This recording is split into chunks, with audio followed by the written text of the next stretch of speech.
Film की शुरुआत में हम एक कपल को देखते हैं जो बहुत जल्दी शादी करने वाले थे और कहीं पर घूमने के लिए रेगिस्तान के रास्ते से गुजर कर जा रहे थे। वो दोनों एक दूसरे से बहुत प्यार करते थे। सारा के डैड की तबीयत खराब थी और इसीलिए वो उनके पास जा रही थी। अब जाते हुए वो बहुत सी बातें करते हैं और मजे से अपना सफर कर रहे होते हैं। अचानक से रास्ते में उन्हें कुछ महसूस होता है कि जैसे उनकी गाड़ी से कोई चीज टकरा गई हो। सारा का मंगेतर माइकल गाड़ी को देखने बाहर आता है। वो चारों तरफ से गाड़ी को देखता है पर गाड़ी बिल्कुल ठीक थी, उस पर एक भी खराश नहीं होती। वहाँ पर दूर दूर तक कोई भी नहीं था। तभी सारा गाड़ी के पीछे जब देखने जाती है तो एकदम से उसका पाँव फिसल गया था। वो गिर जाती है। वहाँ पर बर्फ का जमा हुआ एक टुकड़ा था, पर इतनी सख्त गर्मी में और रेगिस्तान में ऐसी बर्फ का रास्ते में जमना कुछ अजीब था। मगर वो दोनों इस बात पर ध्यान नहीं देते और दोबारा से गाड़ी में बैठकर अपनी मंजिल की तरफ निकल जाते हैं। जब ये जा रहे थे तो देखते हैं एक काले रंग की गाड़ी इनके पीछे है। देखने में ऐसा लग रहा था कि जैसे वो इनका पीछा कर रही हो। माइकल उस गाड़ी को आगे जाने का रास्ता देता है मगर वो आगे भी नहीं जा रही थी। तभी उनकी नजर रेगिस्तान में बने हुए एक होटल पर पड़ती है जो वहाँ पर बस एक ही था।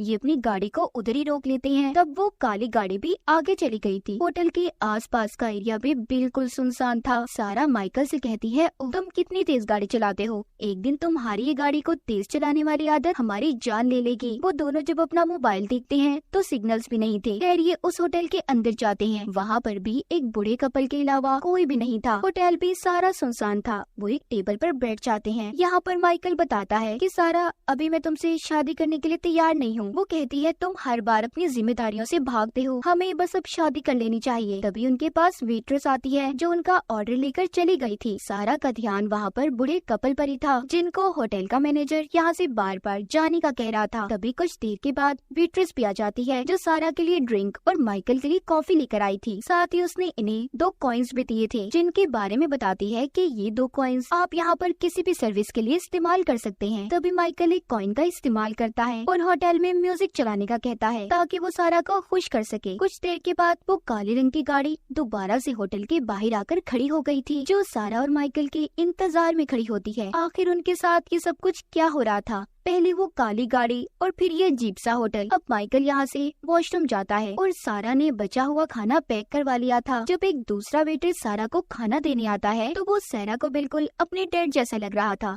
इसीलिए सारा उस वेटर को पैसों की टिप देती है। वो ये सोचती है कि उसके डैड भी इस उम्र में अब तक उसके लिए काम कर रही हैं। फिर ये दोनों खैर उस होटल से बाहर आ गए थे। अब इस बार गाड़ी सारा चला रही थी क्योंकि पिछली बार माइकल ने गाड़ी को बहुत तेज चलाया था। फिर दोबारा से उनकी गाड़ी से कुछ टकराता है। वो देखती हैं कि जिस रास्ते से वो पहले गुजरे थे फिर से वो उसी रास्ते पर आ गई हैं, जो देखकर दोनों बहुत ज्यादा हैरान होते हैं। दूसरी तरफ होटल में दोनों वेटर्स अपने मैनेजर के पास आते हैं और कहते हैं कि सारा और माइकल दोनों बहुत अच्छे हैं। ये सुनकर मैनेजर कहता है कि मेरे हाथ में कुछ भी नहीं है, अब तो उनके आने वाला कल ही ये बता सकता है कि उनके साथ आगे क्या होगा। यहाँ पर तो सभी सारा और माइकल को जानते थे, पर कैसे? वो तो पहली बार इस होटल में आए थे। उनके साथ यहाँ पर कुछ तो अजीब होने वाला था जो हमें आगे कहानी में पता चलेगा। तभी हम देखते हैं वहाँ होटल में एक लड़की बैठी हुई थी जो कहती है रोज रोज वो एक काम करके थक चुकी है। उधर सारा और माइकल बार बार एक ही जगह पर पहुँच जाते थे। इसका मतलब ये था कि शायद वो किसी टाइम लूप में फंस चुके थे और वक्त भी रुक जाता है। सारा माइकल से कहती है कि हम यहाँ पर किसी टाइम लूप में फंस गए हैं, देखो माइकल वक्त भी रुका हुआ है। वो भी सारा की तरह ही सोच रहा था। तभी उनके सामने काले रंग की गाड़ी भी आ जाती है।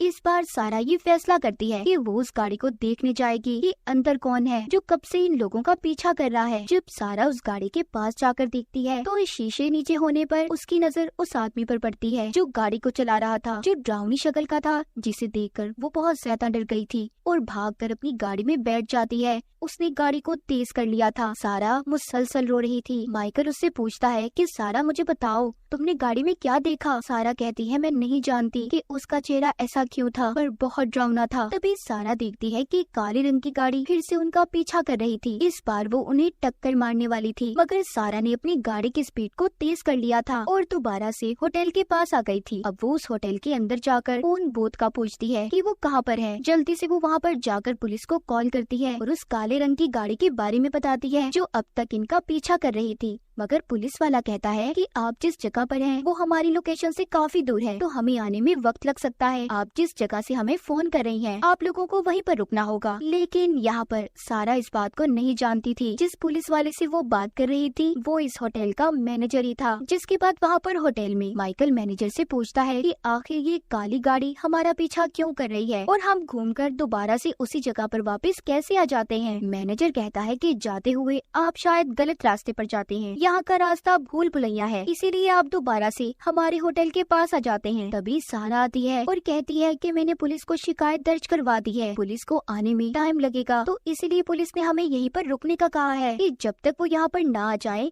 हमें यहीं पर रुकना होगा। मैनेजर भी सुनकर कहता है कि कोई बात नहीं, आप यहाँ पर रुक सकते हैं, हमारे पास एक बहुत ही अच्छा कमरा है। इसका मतलब ये था कि मैनेजर इन दोनों को जानबूझकर यहाँ पर रोकना चाहता था। तभी उसने पुलिस ऑफिसर बनकर भी सारा से बात की थी। खैर अब ये दोनों इधर ही होटल में रुक जाते हैं। सारा वेट्रेस से शराब मंगवाती है पर वो जवाब देती है कि मैम हमारे यहाँ एक ही बार आप शराब को पी सकती हैं। तभी यहाँ पर बैठी एक लड़की सारा से कहती है कि तुम मेरी बोतल को ले सकती हो, वैसे भी मैं यहाँ से जाने वाली हूँ। सारा जब उसे पैसे दे रही थी तो वो कहती है कि पैसे अब उसके किसी काम के नहीं। ये बात सुनकर सारा थोड़ी हैरान हो जाती है। तभी यहाँ पर मैनेजर भी आ गया था जो उस लड़की को अपने साथ चलने का कह रहा था। बाद में मैनेजर हम दोनों को समझाता है कि वो लड़की पागल है, इसीलिए ऐसी बातें कर रही थी। जिसके बाद सारा अपने डैड को कॉल करने जाती है। अजीब बात ये थी कि सारा को अपने डैड की आवाज तो आ रही थी मगर उन तक सारा की आवाज नहीं पहुंच पाती। उधर हम मैनेजर को देखते हैं जो उस पागल लड़की को एक कमरे के अंदर जाने का कहता है जहां पर बहुत अंधेरा था। वो लड़की बहुत ज्यादा रो रही थी। मैनेजर उसे समझाता है कि देखो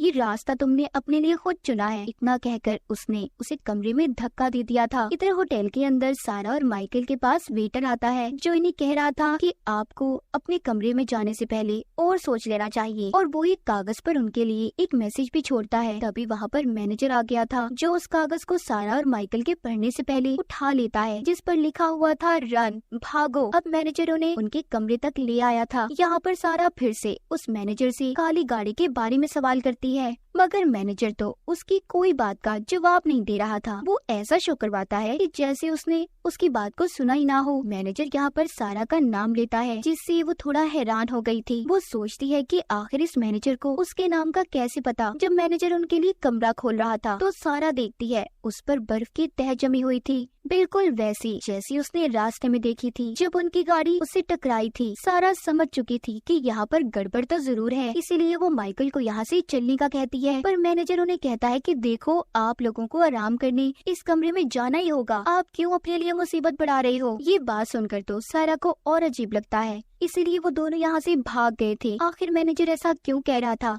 ये हमें कुछ ही देर में पता चलने वाला है। होटल में मैनेजर के पास उसके वेटर आते हैं जो कह रहे थे कि वो लोग अच्छे हैं, हमें उनकी मदद करनी चाहिए। लेकिन मैनेजर कहता है हमारे हाथ में कुछ नहीं है और कोई बात नहीं, अगर वो चले गए हैं वो फिर वापस आ जाएंगे। उधर सारा और माइकल जब जा रहे थे उन्हें फिर से रास्ते में वही आदमी दिखाई देता है जो काली गाड़ी में इनका अब तक पीछा कर रहा था, जिसको सारा ने भी देखा था। उसने सर पर हेड और काले रंग का कोट पहना होता है। इन दोनों को अब भी कुछ समझ नहीं आती कि आखिरकार इनके साथ ये सब क्या हो रहा था, और अब तो वो ये भी जानते थे कि इन सब में मैनेजर भी मिला हुआ है। कुछ देर के बाद फिर से इनकी गाड़ी झटका खाती है पर इस बार वो उस पर ध्यान नहीं देते और आगे की तरफ बढ़ने लगते हैं। तभी वो देखते हैं कि काले रंग की गाड़ी फिर से उनका पीछा कर रही थी। वो इस बार एक प्लान बनाते हैं। माइकल ने इस बार गाड़ी को रिवर्स ले लिया था, यानी कि उल्टा। सारा कहती है कि अगर हम किसी टाइम लूप में भी फंसे होंगे हम निकल जाएंगे, मगर उनका ये प्लान भी फेल हो जाता है। इस बार वो अब पैदल चलने का फैसला करते हैं। उन्होंने अपनी गाड़ी को वहीं पर खड़ा कर दिया था और रेगिस्तान के रास्ते आगे बढ़ते हैं। लेकिन थोड़ा सा आगे जाने पर उन्हें एक गाड़ी का एक्सीडेंट हुआ दिखाई देता है। जब ये उसके पास जाकर देखते हैं तो इन्हें पता चलता है कि ये तो उन्हीं की गाड़ी थी। पर ऐसा कैसे हुआ? जब ये उस गाड़ी के अंदर देखते हैं तो मानो इनके पाँव के नीचे से जमीन खिसक गई थी। वो डरकर रोते हुए भागते हैं और फिर से अपनी सही वाली गाड़ी में आ गए थे। पर दोबारा से वो उसी जगह पर आ जाते हैं